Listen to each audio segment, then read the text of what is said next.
back, everyone. This is part 2 of me watching Snow White. By the way, this is Fred. We are freezing. Our heat is out. We are snuggled. And yes, I have a very nice cat lady sweater on. It's cold, man. So we last left off with Snow White in the wood, falling on the ground, and she was rhyming away, and the animals find her a place to stay. They come upon the cabin. Now, this is the point in the movie where I can find that anyone would fall in love with the movie. The scene is so charming when she's singing with the animals and frolicking along, going to the little cottage in the woods. I called it a cabin. It is in fact a cottage. It's magical. Very pretty. This is one of the scenes I love. The water in front of the cottage. Every scene they show the front of the cottage and they show that water, I'm just thrilled. I don't know how they did it, and it's beautiful. So we get to the cottage. Snow White is still rhyming. I'm stalking too. And a shoe. At this point, I was wondering, did I miss that she was rhyming the whole movie? But the rhyming does stop. Again, they're all sneaking around, and all of a sudden she goes, and all the animals scurry again. Oh, I love it. So she's like, just look at those dishes and look at that broom. The quail's disapproval of the broom. I love quails. They're the best. So then we get into whistle while you work.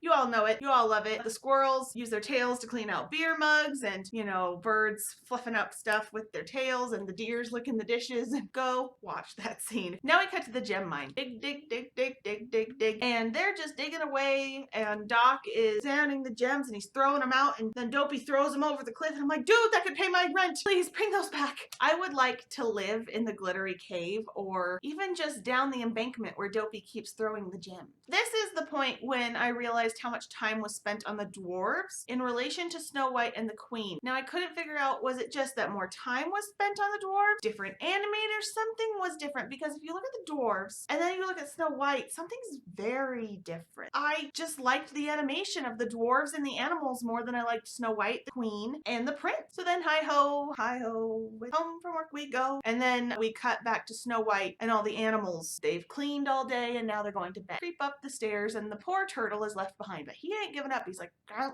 and he's like pulling himself. Snow White finds the beds and just collapses. I mean, deep sleep. She's out. So much out that you hear hi-ho in the distance and the dwarves. The animals hear it. Snow White doesn't budge. And it hasn't been long because that turtle is still going up the stairs when all the animals rush down. The dwarves freaking out about who could be in their house. And the first thing they go to demon and goblins. I would have been like, someone is robbing all our gems. Get your butts in there. I don't know if they'd take the gems home ever.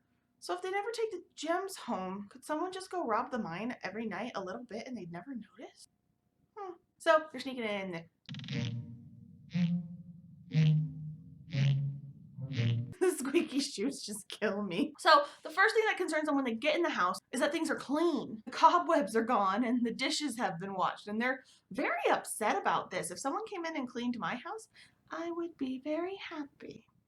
Oh, and I love how the pot is instantly witch's brew. Grumpy is the most cynical, sinister, and suspicious man. Then Sneezy sneezes, and I mean, I forgot about Sneezy sneezes. They are, whew, them some sneezes. Those can blow a forest down. Then the birds are the ultimate trolls. I mean, they're up in the rafters and they're like making all these noises and knocking all these things, and the dwarves are just freaking out, losing their minds. And the birds are just enjoying it far too much. Yet Snow White sleeps through all that too. Girl can run in heels, get animals to help her clean, and now can sleep through anything. So the dwarves realize that they've got to be upstairs, and so they sacrifice Dopey, and Dopey's just the cutest with his big ears and his tiny little face, and he just is sacrificed to this monster, and so he goes up and he sees Snow White stretch, and I think this is like the only time we hear noise out of Dopey, but he like yells and he runs down the stairs and he gets all caught up in pots and everything, goes outside and gets beat up by the other dwarves, and it's just Dopey.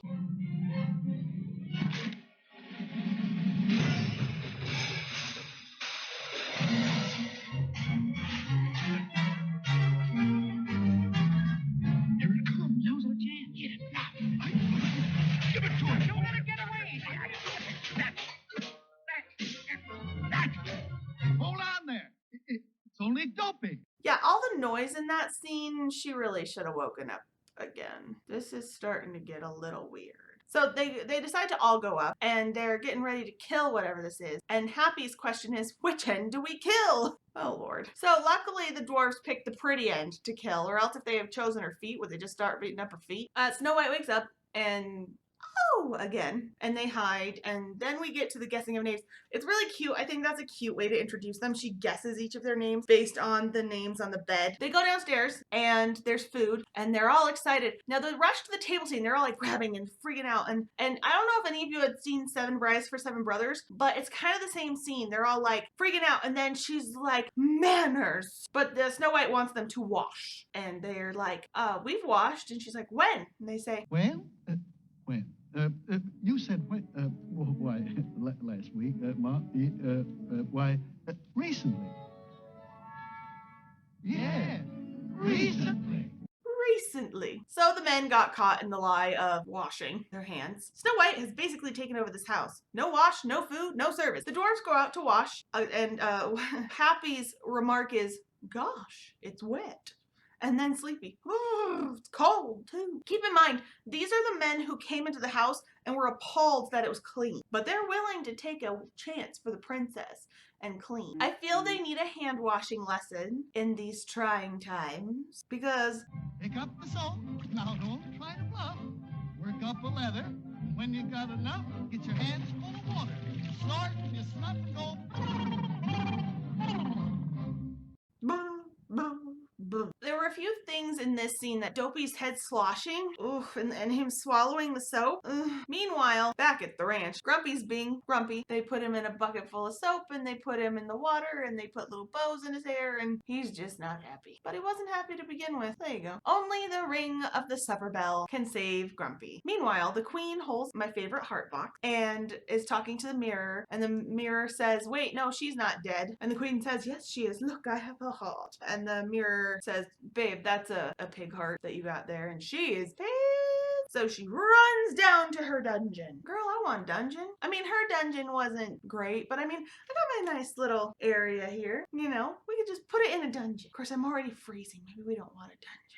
At this point, I was just like, oh, I hope the huntsman got away, far, far away, because we don't ever see him again. Queen goes through her getting ugly transformation just to get at Snow White. Honestly, I mean, I get the premise of the story that she wants to be the fairest of the land and she can't be if Snow White's in the land, but I feel like there would be different ways to deal with this. The funny thing is she seems happy during the whole transformation. I'm gonna go back because I forgot something. She had the most basic crown. If you wanted to be the fairest in the land, why is your crown so basic? And she also has inner sleeves. I love a good sleeve. But she also had that thing like this, and you know, we've all seen it where the woman has that little triangle right here and there's a little ring. Maybe you all haven't, but most of us know. And that holds it on. Nope, not the queen. Magic. That's sitting there by magic. And she gave all of those pretties up to be an ugly old witch.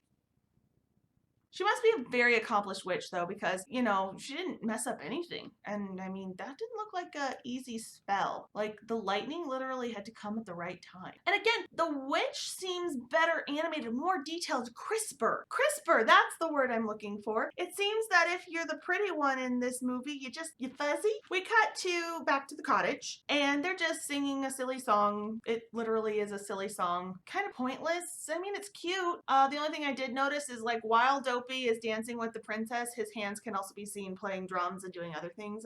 Pretty much, I guess it's just a setup for her to tell the story of how her prince will come, I guess. So the end of the night comes and the men graciously offer their beds. Dopey snuck away to get the only pillow, and they fight over the pillow, they tear it to shreds, and Dopey gets the feather. A nice feather to sleep on. And then the places they fall asleep are just so cute. A drawer, a cupboard. I think one of them was using Dopey as a pillow. And they all snore happily away. And Snow White sleeps through that too. That is so unrealistic. We got back to the queen. If the apple in the brew, let the sleeping death seep through.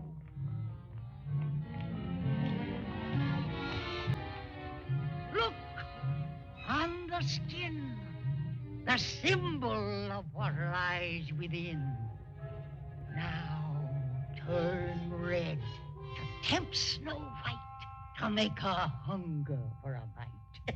And And now she's rhyming. The fun part I found about this scene, though, is that the queen knows to look for an antidote. What villain has ever thought of that? And this is the first villain. I don't know, like, I just didn't expect that. I don't know why I didn't expect that, but I think the only reason she did is so that we know Love's first kiss will fix it. But she's like, ha, that'll never happen. And the queen hopes that she's buried alive. She says it like 3 times, buried alive. And then she goes down through the dungeon into the catacombs and she kicks this bucket at the skeleton. She's like, thirsty? And then she kicks it at him. And this poor spider was in it and he's scared out of his wit. Be nice to spiders, they kill flies. At this point, we see the queen travel from under the castle into the moat through like a dark swamp in the mist, and that really goes nowhere. Like, it's just her walking. So the men are getting ready to go back to work the next morning, and she's kissing them all on the head goodbye, and Doc tells her that the queen knows witchcraft and to be careful. It's known that she uses witchcraft. It's known she could turn herself into anybody. It's known she has magic spells. What? A spoiler for later, but she still takes an apple from a stranger when it is known that the queen has witchcraft. Even Grumpy says to be careful and that the queen is crafty. I will not say this often. Listen to the men. How does the queen know where they live? Does the mirror have GPS? Is the mirror medieval Google? Snow White is sitting there letting the birds help make her a pie. Did the birds wash? It's a cute scene. I like how the birds did the little thing around the edges. The witch shows up in the window, like grinning weirdly, and even the animals know. They're running.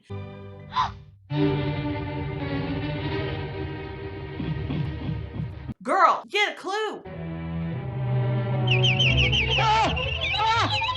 Trust the animals. So while this is all happening with the witch is talking to Snow White, and the animals are like, dude, we gonna get help. I mean, like Lassie, they go and get the men. Part of me wishes they wouldn't have had the characters warn Snow White so many times. This just makes her look stupid and gullible to me. I mean, a wishing apple. The witch gives her a wishing apple. In the scene, the witch is even like coming up to Snow White with the apple, and Snow White is cowering, but then she just decides to take it. While the animals are getting the men, Snow White's making the super long witch, and you can just tell the queen's like, yeah, now bite it, now bite the apple. The witch is basically very happy about how Snow White dies and watches it. And then summons a lightning storm somehow. It was very sunny and pretty a minute ago. Dwarves, meanwhile, are now here, and they are chasing after the queen in the storm, and then they get to this rocky cliff, and the queen is she's gonna throw a big old rock on them, just like in Land Before Time that happens to fall on every T-Rex ever. Somehow, the dwarves know that this old hag is the queen, even though the queen is supposed to be beautiful. I don't know, maybe the animals told them. But instead of the rock falling on the men,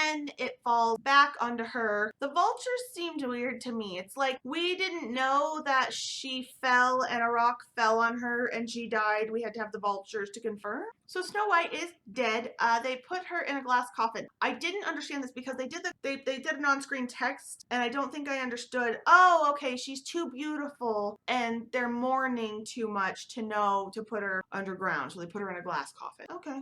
It also seems like a while passes. They show the seasons changing, so it was months that passed. I think that's when the on-screen text came and showed that they've been keeping vigil for months at this glass coffin, and they look so sad. And of course, the prince hears about this princess in a coffin, and he comes to see her. He gives her a kiss, and hooray, she's alive! Here's the part that I hate. So the prince carries her off and they're having a good time, and she kisses them goodbye, the men. Then she just leaves. So I guess happily ever after?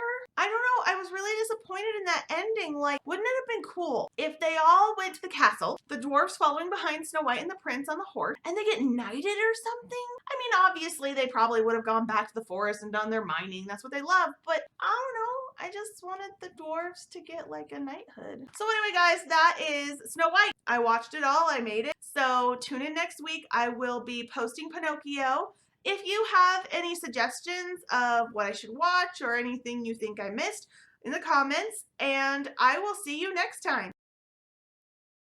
Wait, I almost forgot the best part. I crocheted my favorite character in the Snow White movie, the turtle. The real hero who never gave up even though everyone outran him. See you next time.